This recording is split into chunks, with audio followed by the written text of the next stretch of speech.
Guru Brahma, Guru Vishnu, Guru Devo Maheshwara, Guru Sakshat Parabrahma, Tasmai Sri Gurave Namaha.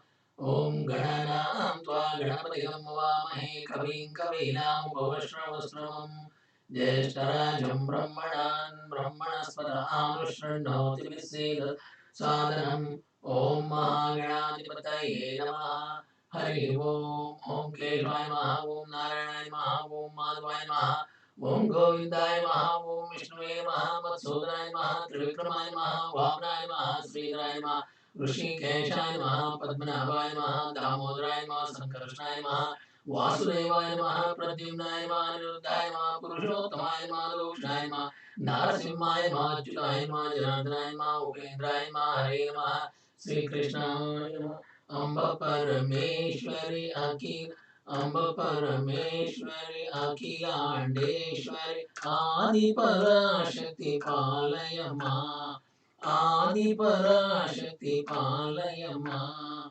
Amba Parameshwari Akhilandeshwari Adi Parashakti Palayama Om Aim Rim Klim Namaschandikaye Namaha Om Aim Rim Klim Chamundaya Viche Om Haim Rim Klim Chamundaya Viche Om Haim Rim Klim Chamundaya Viche. We were we just end the 12th chapter in the last session.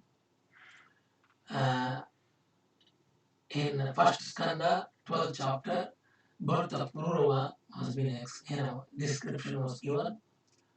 Now we are coming to the 13th chapter, the story of Urvasi and Pururava. Sutta Maharshi said, when the king Sudyamna had gone up to heavens, the religious king Pururava, endowed with a great beauty and many qualities, and able to please the minds of his subjects, began to govern his kingdom very well according to Dharma. With his um, heart intent on governing his people, nobody knew what his counsel was, but he was very clever in knowing others' counsels. He was always highly energetic, and his lordly power was great. The four methods of warfare, what Pururava was following was conciliation is the first idea, second, giving gifts, sowing dissensions, and fourth is war, were fully under his control. He saw that his subjects practiced religion, dharma, according to the varnashrama, colors, and stages of life, and thus he began to govern his kingdom. Pururava, the lord of men, performed various sacrifices, yajna, yaga, yajna, but abundance of dakshinas, sacrificed fees for the brahmanas, and also gave away much in various charities, causing a great wonder and astonishment. His extraordinary beauty and qualities, liberty and good nature, his unbounded wealth and prowess made the Apsara Urvasis, celestial nymph, think of him often, and she wanted him to satisfy her. Some time passed when that product uh, of Urvashi had to descend on this earth due to a curse pronounced on her by Brahmin, and she chose the king Pururava as her husband, thinking him to be endowed with all the qualities. She then addressed the king and made the following contract. So they're full of conditions. Urvashi put a lot of contracts, conditions. So she says, O king, giving honor due to everybody, I keep these two young sheep in trust and deposit with you. Kindly look after these, and then my honor will be preserved by you. O king, I will take ghee daily, and nothing else for my food. And there is one word more. O king, let me not see you naked, except when you hold sexual intercourse with me. O king, I say this truly, that in case there be any breach of this contract, I will instantly leave you and go away. The king accepted this contract of Urvashi Urvashi to remain there according to the above contract and also with a view to pass away the period of her curse in Bhumandala. During this time, the king was fascinated with the love of Urvashi and became so much attached to her that he left all his duties and dharma and remained long for many years in enjoying Urvashi. The king's mind was so deeply absorbed in her that he could not remain alone without her, even for a moment. Thus, many years passed away when once at a time Indra, the lord of Devas, not seeing Urvashi in his Indraloka, asked the Gandharvas and said, O Gandharvas, better go and steal away the two young sheep in a proper time from the palace of Pururava, and then bring Urvasi here after that. Here, my Nandana garden is now void of all beauty without Urvasi. So bring that lady here, anyhow or other. Thus spoken by Indra, Vishwasu and other devas went to Pururava's palace. And when it was dark in the night, and when Pururava was enjoying with Urvashi, stole away the two young sheep, the Vishwavasus and other devas, by the order of Indra, they stolen the two sheep belongs to Urvashi. They stole away the two young sheep. They, when being carried away in the sky, cried out so piteously that Urvasi came to hear that as if her two sons, and angrily spoke to the king. O king, now the contract that I made with you is very fulfied. It is that I placed my implicit confidence on you that this my misfortune has befallen on me. See, the thieves are stealing away my two sheep, my sons as they were. How then are they? How then are you sleeping here like a woman? Alas, I am ruined in having a important husband who cannot look after the two sheep.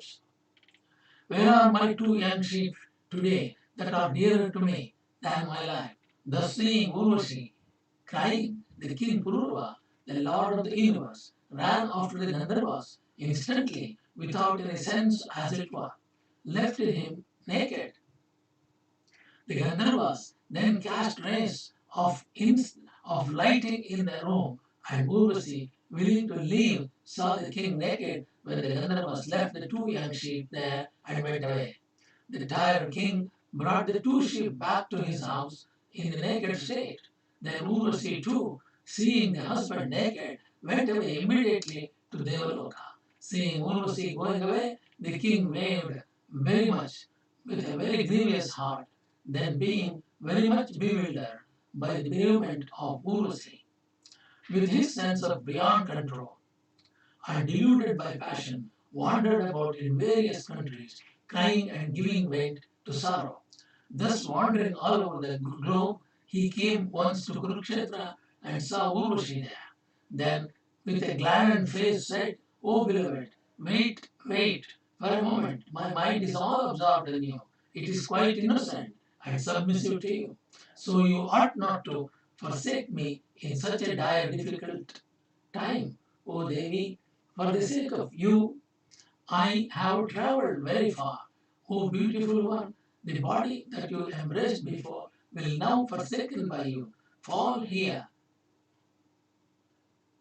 and will be devoured by crows and wolves and other carnivorous animals. Seeing the king, tired and passion stricken, greatly distressed, and with a very sorrowful heart and weeping, Urvasi spoke to her, O king, you are certainly a quite senseless man. Whither has gone your extraordinary knowledge now? O king, do you not know that the pure unalloyed love of a woman cannot take place with any other, as the love of a wolf cannot fall on any man? Therefore, the earthly man ought never to trust a bit to woman and thieves. Therefore, the earthly man ought never to trust a bit to woman and thieves. So go back to your place. So go back to your palace. and enjoy the pleasures of the kingdom. Do not drown in your mind further in sorrows. The king Pururava, though thus brought to senses by Urvasi, was so much fascinated by her love that his heart did not feel any consolation. Rather, he felt indescribable pain, being held up in the bondage by the love of Urvasi. O Munis, thus I have described to you the character of Urvasi. It is described in detail in the Vedas. I have stated this in brief. Thus ends the 13th chapter of the first skandha of the characters of Urvasi and Pururava in the Mahapurana of Sri Mad Devi Bhagavatham of 18,000 shlokas written by Maharishi Veda Vyasa. Now we are entering the 14th chapter on the birth of Sukadeva and on the duties of householders. Shruta Puranika is telling all the munis and maharshis who are gathered in Naimisharanya. O maharshis, now hear the main topic. Seeing the dark blue lady looking at him, Vyasa Mahadeva thought, indeed, what is to be done now? This Devakanya, Apsara, Gritichi is not fit for my household. Then seeing Vyasadeva thus thoughtful, the Apsara thought that the Muni might curse of her and got terrified. Confounded by terror, she assumed the form of a Shuka bird and flew away. Vyasa Maharshi too became greatly surprised to see her in the form of a bird. The moment Vyasa saw the extraordinarily beautiful form of Gritichi, the Cupid, the Manmatha entered him into his body, and his mind was filled with the thought of sweet feminine form, and was gladdened, and all his body was thrilled with pleasure, so that the hairs of the body stood on their ends. The Muni Vasudeva tried his best and exerted his power of patience to its utmost, but failed to control his restless mind to enjoy the woman. Though he was very energetic and he tried repeatedly to control his heart, enchanted with this beautiful form of Gritichi, yet he could not, as due to a state of things preordained by God, control his mind at this stage. At this stage, when he was rubbing the fire sticks to get the sacred fire, the two pieces of wood called arini, kindling the fire. His seed, semen, fell upon the arini, the two pieces of wood used in kindling the sacred fire. But he did not take any notice of that, and he went on rubbing the fire sticks when arose from that arini the wonderful, beautiful form of Shukadeva, looking like a second Vyasa Maharshi. This boy, born of Arani's fuel, looked there brilliant like the blazing fire of the sacrificial place. When our oblations of ghee are poured, seeing that son Vyasa Maharshi was struck with great wonder and thought, thus, what is this? How is it that my son is born without any woman? Thinking for a while, he came to the conclusion that this had certainly come to pass as the result of boon granted to him by Shiva. No sooner the fiery Shukadeva was born of Arni, he looked brilliant like a fire by his own Tejas spirit. At that time, Vyasa Maharshi began to look with one steady gaze the blissful form of his son as the second Garapati of fire, brilliant with divine fire, who amidst the river Ganges came there from the Himalayas and washed all the inner nerves of the child Shukadeva, but by her holy waters and showers of flowers were poured on his head. Vyasa Maharshi next performed all the natal ceremonies of the highly souled child. The celestial drums were sounded, and the celestial nymphs began to dance, and the lords of the Gandharvas, Vishwavasu, Narada, Tumburu, and others began to sing with a great joy for the sight of the son of Vyasa Maharshi. All the Devas and Vidyadharas began to chant hymns with gladdened hearts at the sight of the divine form, the son of Vyasa Maharshi, born by Arani. Twice born once, then were dropped down from the sky the divine rod Danda, Kamandalu, and the antelope skin. No sooner the extraordinary brilliant Shukadeva was born Then he grew up very quickly, and Vyasa Maharishi, who is the master of endless learning and how to impart them to others, performed the son's Upanayana ceremony. No sooner the child was born than all the Vedas, with all their secrets and epitomes, began to flash in the mind of Shukadeva as, as instantaneously as it reigned in Vyasadeva Maharshi.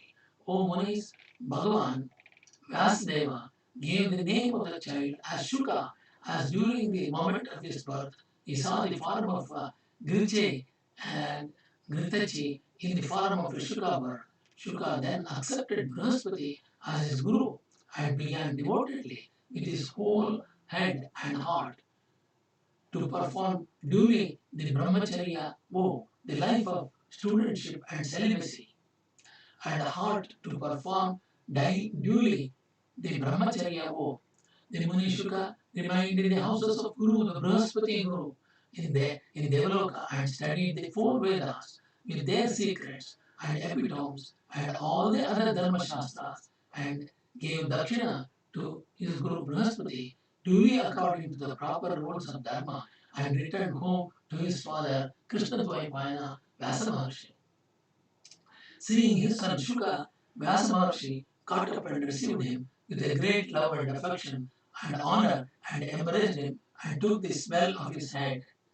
In that auspicious ashrama, Vyasa Maharshi then thought of Shuka, the Shuka's marriage, and he became anxious and began to inquire where a beautiful girl of a Muni can be found.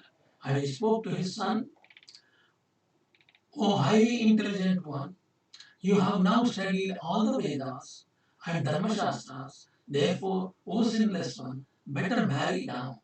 O son, take a beautiful wife and leading a householder's life, Grihastha. He asked his son Shuka to join Grihastha, get married, worship of the Devas and Pitras, and free of his own debt. There is no other way of issueless persons. He can never go to heaven.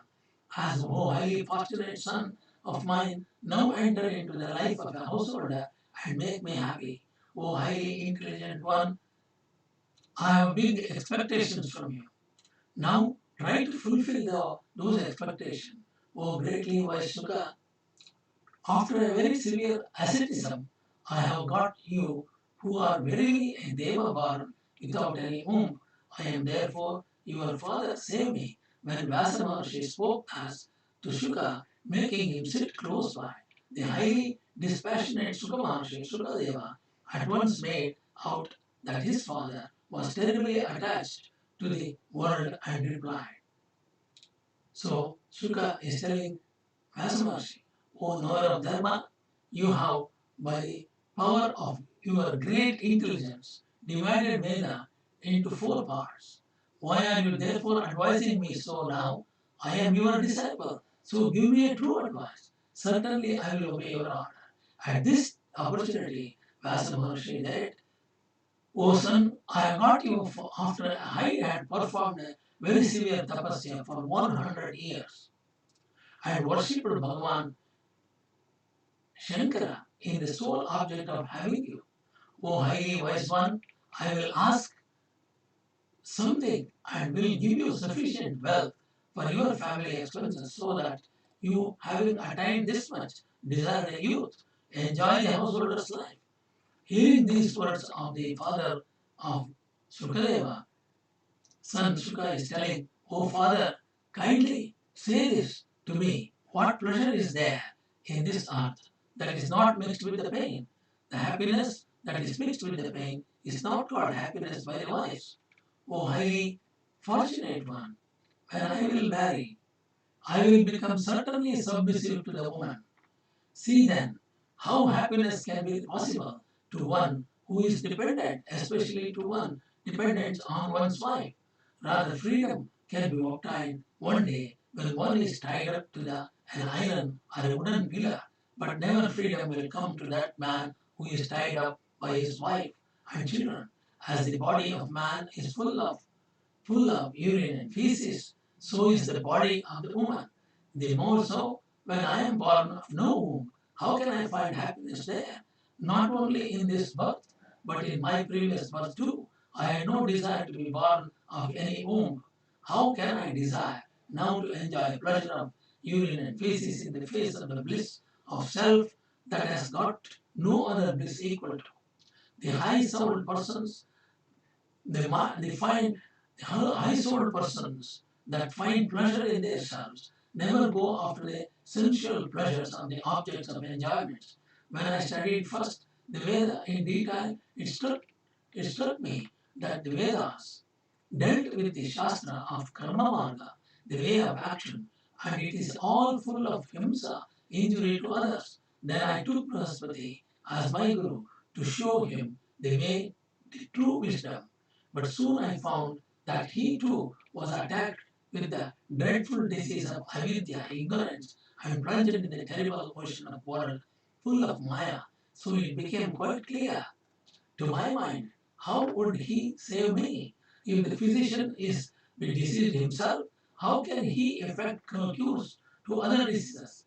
When I am desirous of liberation, how can I get from a guru who is himself deeply attached to the world?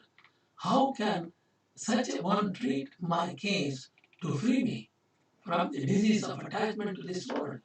It would be merely a farce. I bowed down to the Guru, and now I am come to you to save me. Frightened by this terrible serpent of samsara, day and night the jivas travel in this awful way of samsara, this constellation of zodiac. They are moving like the sun and never get any rest. Oh Father, if we discuss about the truth of Atman, we will at once find that there is no trace of happiness in this samsara. As the worms enjoy pleasures in the midst of feces, so the ignorant persons and find pleasures in this samsara. Those who have studied the Vedas and other Shastras and yet are attached to the world are certainly deluded and blind like horses, pigs, and dogs. No one is more stupid and ignorant than those persons. Getting this extremely rare human birth and studying the Vedanta and other Shastras, if they be attached to this world, then who are the men that will attain freedom and moksha? What more wonder can you find in this world than the fact that persons attached to wives, sons, and houses are denominated as pandits? That man who is not bound by this samsara, composed of the three gunas of Maya, is pandit. That man who is not bound by this samsara, composed of the three gunas of Maya, is Pandit. That man is intelligent and he has understood the real import of the Shastras.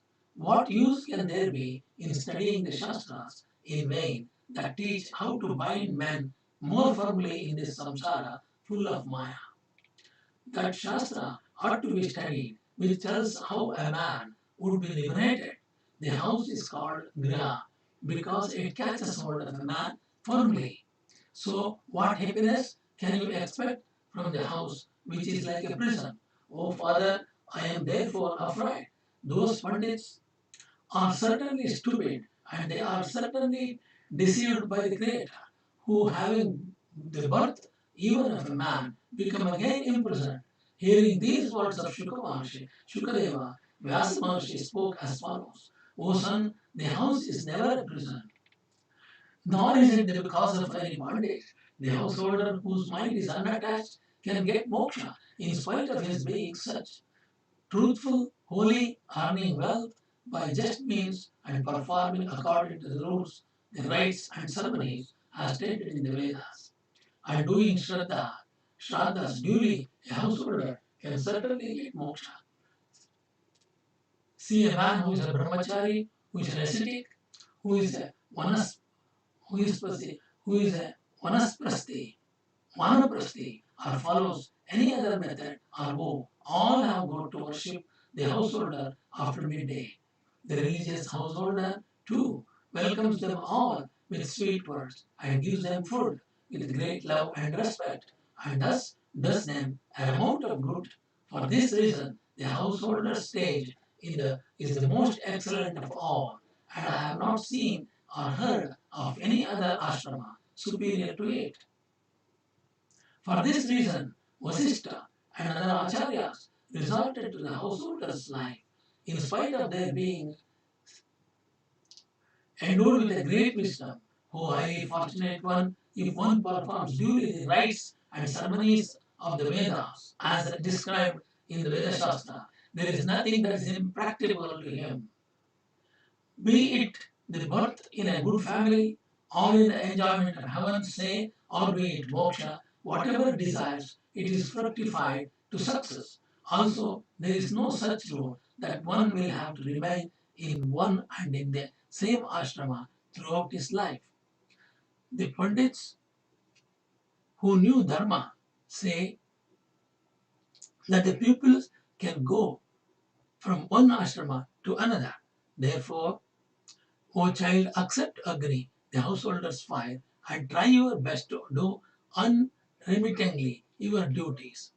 O son, enter into the Grihastha and appease devas, pitrus, and men, procreate sons, and enjoy the pleasures of the household life.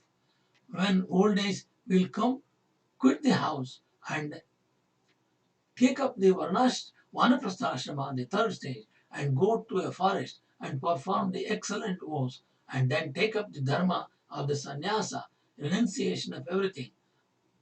So Vyasa Maharishi continued, O fortunate one, he does not take a wife is certainly maddened by these indomitable five organs of action, five organs of senses and mind.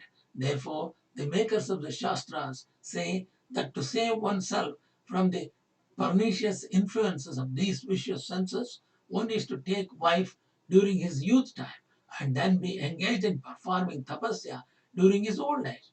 O fortunate one, in days of yore, the fiery Rajarshis, Vishwamitra, practiced very severe tapasya without any food for 3,000 years, and that and thought he was very strong and shining like fire. He was fascinated by the charm of the celestial uh, Devakanya, Menaka, and an auspicious daughter was born from the womb of Menaka by Vishwamitra.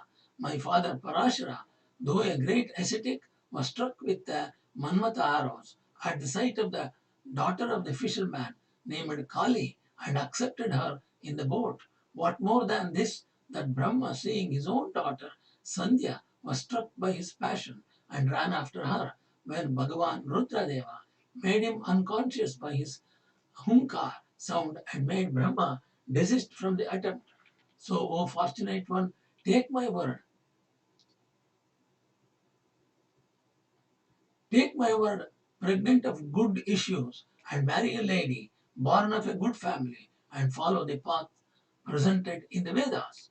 Thus ends the 14th chapter of the first skandha on the birth of Shuka Deva and the duties of the householders in the Mahapurana of Sri Mad Devi Bhagavatham of 18,000 verses, shlokas by Maharshi Veda Vyasa.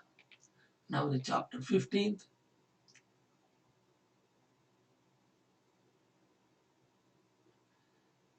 chapter now commencing on the dispassion of Shuka and the instructions of Bhagavati to Hari.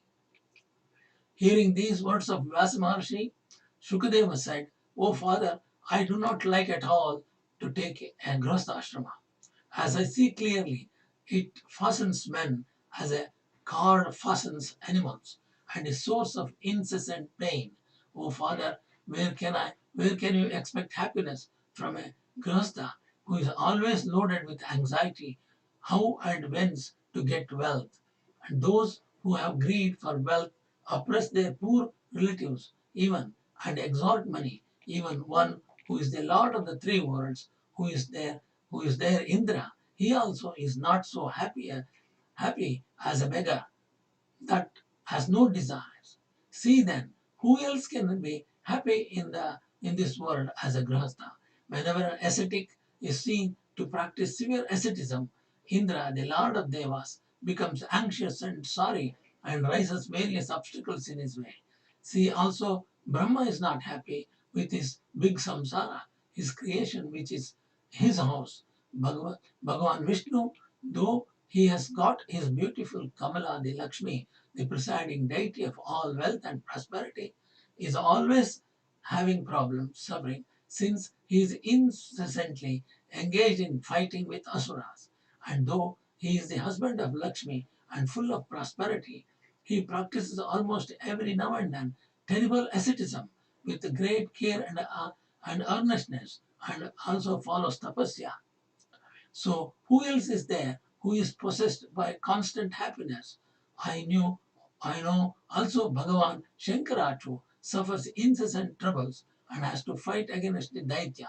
So then, O Father, how can a poor householder be happy when the rich householder cannot sleep happily with his constant care of the wealth? O highly fortunate one, knowing full well this truth of the world, why are you plunging me into Grihastha your son in this terrible samsara, full of pains and agonies? Oh Father, what shall I say to you about the miseries of the world?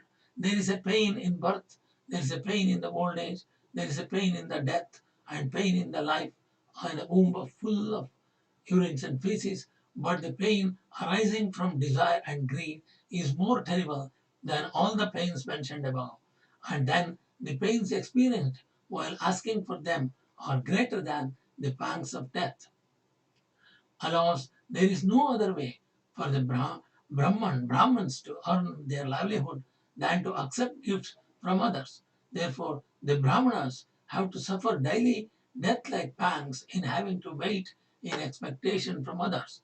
Can there be anything more regrettable than this? The Brahmanas, studying all the Vedas and Dharmashastras and acquiring wisdom, have got at last to go to rich and praise them in expectation of some gift money carefully. Oh Father, if one does not become a householder, then what care is there to feed one's own fell belly? If there be contentment in the mind, anyhow the belly can be filled with leaves, roots, and fruits. But if there be wife, sons, and grandsons, and many dependent relatives, then to feed them all, much trouble and anxiety are experienced. So how can you expect, O Father, perfect happiness in the world in that particular Grihastha ashrama? So teach me, Father, the Shastras on yoga and eternal Shastras on yoga and eternal truth that will give perfect happiness. No advice in Karma Kanda, the series of actions, will bring me pleasure. No advise me, Now advise me how the karmas can be exhausted, how the root of three sorts of karmas, Sanchita karma, Prarabdha karma, and Vartamana karma. Sanchita means past, Prarabdha karma, and Vartamana karma, giving torments, birth, death, etc. The avidya, the great ignorance, can be destroyed. In what way? The fools do not understand how the woman suck the blood out of persons like leeches, for they get themselves deluded by their gestures and postures. The lady of the house, whom the people call Kanta, the beautiful one, steal away the semen virile, the strength and energy in the way of giving them happiness and sexual intercourse, and their minds and wealth and everything by their crooked love conversation. So see what greater thief can there be than a woman? In my opinion, those pleasure, in my opinion, Shukadeva is telling his father, in my opinion, those that are ignorant are certainly deluded by the Creator. They accept wife to destroy their own pleasure of happiness. They can never understand that a woman can never be the source of pleasure. They are the source of all miseries. Hearing these words of Shuka, Vyasa Maharishi became merged in the deep sea of cares and anxieties, thinking what to do then. The incessant tears of pain flowed from his eyes. His whole body began to shiver, and his mind became too much worried. Seeing this distressed and sorrowful state of his father, Shuka, with eyes full of wonder, said, "Oh, what a power has Maya got! Oh, he whose words are accepted by all with a great love and care as equivalent to the Vedas, who is the author of Vedanta Darshana, and before whom nothing is veiled in ignorance. Oh, that greatest Pandit, the knower of all the tattvas, is now deluded by Maya. Oh, what is this Maya? What is this Maya who has been able to delude my father Vyasa Maharishi, the son of Satyavati and Parashara, so skilled in the knowledge of Brahma Vidya? I also do not know how, with what great care, one is to practice sadhana towards her. Alas, he who has composed 18 Mahapuranas and great Mahabharata, who has divided the Vedas in 4 parts, the same Veda Vyasa, has today been deluded by the power of Maya. What to speak of other persons? O Maya has deluded Brahma, Vishnu, and Maheshwara, and others also in different time, and the whole universe. Then who is there in the 3 worlds that is not fascinated by our influence? I therefore take refuge unto the internal governess, the Devi Mahabaya. Oh, what wonderful power she wields! By her own Mayic power, she has kept God even under control, who is omniscient and the controller of all. The Pandits who know the Puranas say that Vyasa Maharishi is born of the part of Vishnu. But see the wonder that he is today plunged in the sea of delusion like a merchant whose ship has been wrecked. Alas, how great is the wonderful power of Maya! Shuka is wondering. The all-knowing Vyasa Maharshi is today under the control of Maya and is weeping like an ordinary man. So I have come to the firm conclusion that the wise Pandits are incapable of surpass the strength of Maya. What a great error arises through the power of Maya. See indeed, who is he and who am I? What are we have come here? There is no certainty, nothing whatsoever about that. And see also how he has got the nice idea of father on his body and the idea of his son in my body that are composed of 5 elements. This is now quite evident to me that when Brahmin Maharshi Krishna Dvaipayana is weeping under the influence of Maya, she is the strongest of all. Even those who are skilled in great Maya fall under her prey. Then Shukadeva bowed down mentally to the Veda Vyasa Maharshi, his father, who is the creator of Brahma and the other devas, and who is the controller of them all, and then began to speak the following auspicious words, pregnant with reason, to his father Vyasa Maharshi, greatly distressed and plunged in the sea of sorrows. O father, you are exceedingly fortunate, for you are the son of high-souled Parashara, and you yourself are the instructor of real truth, the Tattva Jnana to all people. So, O my Lord, why are you giving vent to sorrows like an ordinary bewildered man? O Mahabhagya, Mahabhaga, why are you plunging yourself in the great error? Though you are a high-souled personage, see, it is quite true that now I am born as your son, but this I don't know, what relation existed between you and me in his previous birth. So, O highly intelligent one, open your eyes of wisdom and be patient. Do not throw yourself in vain in the sea of sorrows. All this universe is like a net of delusion. Knowing this, abandon all your grief. Why are you feeling yourself so much weak and distressed? For your attachment towards your son. Hunger is satisfied by eating something, and thirst is satisfied by the drinking of water. Hunger is not satisfied by seeing the sun. So the organ of scent is satisfied by smelling sweet scents, and the organ of hearing is satisfied by hearing sweet music. And when thirst arises to enjoy a woman, that is satisfied only by sexual action. But what a satisfaction can a son give? So what shall I do to you by remaining as your son?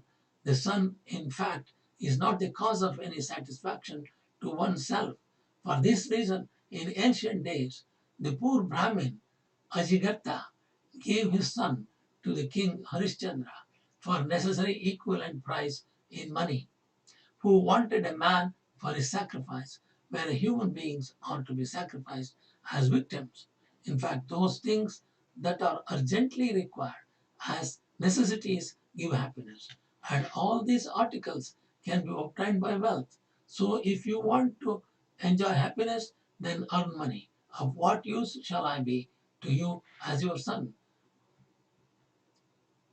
O Deva, you can see subtle things and you are greatly intelligent. So I pray to you to look upon me as your son and open my eyes of wisdom, that I can be free forever from this womb of birth. O sinless one, to get a human birth in this land of karma, that is karma bhumi, that's India, is very difficult. Again, to get a Brahmin birth is extremely rare. So when I have got this so very rare birth, why should I spend my time in vain? O Father, though I have served many spiritual teachers fraught with wisdom for many years, at the firm idea I am, as it were, bound up in this net of samsara. The notion covered with darkness, ignorance caused by desires, this net of samsara does not leave me.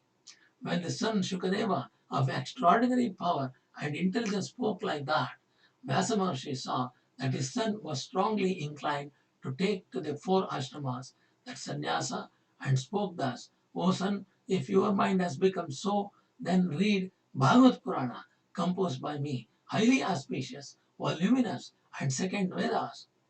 In this, you have the chapters of creation, sarga, and secondary creation, upasarga, etc., the five characters as in other Puranas, and it is subdivided into 12 skandhas. Hearing of this Bhagavata brings up to the mind that Brahma alone is real and all the universe is unreal, and knowledge of both intuitive and indirect springs up. For this very reason, the Bhagavata treatise is considered as the ornament of the Puranas. Therefore, O highly intelligent one, you better study the Purana. O child, in days of those days, at the end of Kalpa, Bhagavan Hari was lying as a small child on a floating leaf of banyan tree and was thinking that who is the intelligent one that has created me, a small child? What is this object? Of what stuff am I ever made of, part of? What stuff am I made of? And how am I created? Whence can I know all this? At this moment, Devi Bhagavati, who is all Chaitanya Swarupi, seeing this high-souled Bhagavan Hari, musing thus, spoke out in the form of a celestial voice in the following half stanza. All this that is seen is I myself. There is existent nothing other that is eternal. Bhagavan Vishnu then began to think deeply the above celestial voice. Who has uttered this word, pregnant of truth, to me? How shall I come to know the speaker, whether that is female, male, or some other? Pondering over this for a long time, when he could not come to the definite conclusion, he began to repeat, make japam frequently, very anxious, that word of Bhagavati with a whole heart. When Hari, lying on a banyan tree leaf, became very anxious to know what the above words implied, then the all auspicious Devi Bhagavati, with a beautiful face, calm and quiet appearance, appeared before Bhagavan Vishnu of unrivaled splendor in the form of Mahalakshmi, who is all Sattvaguna, surrounded by her vibhutis, her manifestations of attendance, her smiling companions of the same age, decked with ornaments and wearing divine clothing, and holding each in their four divine hands conch, shell, disc, club, and lotus. The lotus eyed Vishnu was very much surprised to see that beautiful Devi standing without anything to rest on that water. He saw that on the four sides of the Devi were staying Rati, Bhuti, Buddhi, Mati, Kirti, Smriti, Dhriti, Shraddha, Meda, Swada, Swaha, Kushada, Nidra, Daya, Gati, Tasti, Tushti, Pushti, Kasama, Lajja, and Jrumba Thandra, and other personified forces, each possessing a clear, distinct form. and endowed with a clear, distinct feeling. In the hands of them, all were divine weapons. On their necks, necklaces and garlands of mandara flowers, and all the limbs of their bodies were decorated with divine ornaments. Seeing in that one mass of ocean the Devi Lakshmi and her Shaktis, Bhagavan Janardana, the soul of all became greatly astonished and thought within himself, thus, what is this? Is this Maya that I am witnessing? Whence have appeared these women? When they appeared, these women, and when they have come here? Lying on this banyan leaf? How has the banyan tree come to existence in this one mass of ocean? And who is in it? Who is it that has placed me here in the form of a child? Is this my mother, or is this some Maya that can create impossible things? Why she has made herself manifest before me now?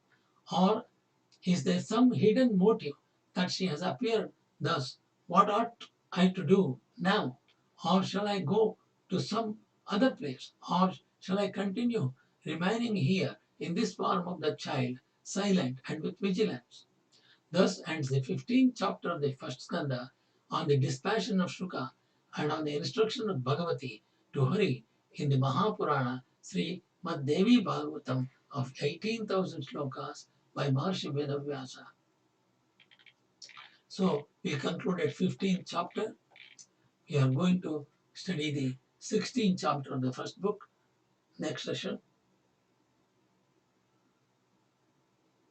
Amba Parameshwari Akhilandeshwar Adi Parashakti Palayama Adi Parashakti Palayama Kayena Vacha Manasendreva ओम नमोस्तु अनंताय सहस्रमूर्तये सहस्रपादाक्षर सहस्रनाम्ने पुरुषाय षट्ते सहस्रकोटियुगधारिणे नमः सहस्रकोटियुगधारिणे नमः आकाशात् परितं यथागत सागरं सर्वदेव नमस्कारः श्रीकेशं परिगत्यो नमः सर्ववेदेश पुण्यं सर्वतीर्थेषु यत्फलं तत्फलं पुण्यवाप्त्यवासनात् वासुदेवस्य वासन्ते जगत्त्रयं सर्वभूतनिवासोऽसि वासुदेवनमस्ते कायेन वाचा मनसेन्द्रियैर्वा बुद्ध्यात्मना वा प्रकृते स्वभावात् करोमि यद्यत् सकलं परस्मै नारायणायेति समर्पयामि नारायणायेति समर्पयामि नारायणायेति समर्पयामि हरि ओम तत्सत् कायेन वाचा मनसेन्द्रियैर्वा बुद्ध्यात्मना वा प्रकृते स्वभावात् करोमि यद्यत् सकलं परस्मै नारायणायेति समर्पयामि नारायणाय ओम नमः शिवाय ओम नमः शिवाय शंभवे नमः विश्वेश्वराय महादेवाय त्र्यंबकाय त्रिपुरान्तकाय त्रिकाग्निकालाय कालाग्निरुद्राय नीलकण्ठाय मृत्युञ्जयाय सर्वेश्वराय सदाशिवाय श्रीमन्महादेवाय नमः अम्ब ॐ हैं ह्रीं श्रीं चामुण्डाय विच्चे ॐ हैं ह्रीं क्लीं चामुण्डाय विच्चे ॐ हैं ह्रीं क्लीं चामुण्डाय ॐ हैं ह्रीं क्लीं चामुण्डाय विच्चे हरि ओम